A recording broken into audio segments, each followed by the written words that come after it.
Hi, I'm Steph Evans from Evotech, partnered with MSC Software.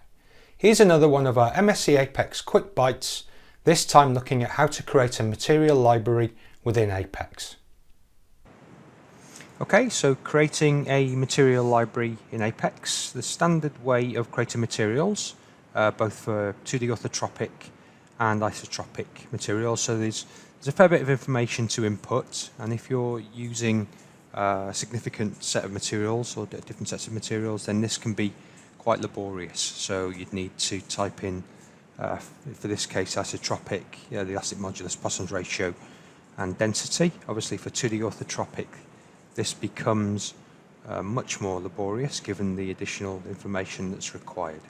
Okay, so the standard way in which you create a material.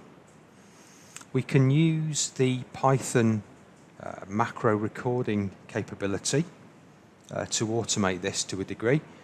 So we'd only need to create the materials in the first instance, record them to a macro, and then reuse them as required. Okay, so we're just creating a material script, go back into the manual input form, again run through the inputs. So we're using obviously steel properties in a metric system here. We can input in any system, and of course the macro will record and then can be translated on import into the system that we're using for a given database. So you can see putting those materials in, we can create multiple materials, and those are written to the macro, the Python script that's being recorded as we speak. Okay, so a quick look at the code, the Python definition that's generated. So we can see here the materials that we've got, so we can edit these or manipulate them as we wish. But once we've got this script, we can invoke Apex to run a given script and a series of functions every time we perform a particular operation. So we're setting this operation to run a script that we've pre-recorded every time we create a new Apex database. Okay, so set that up.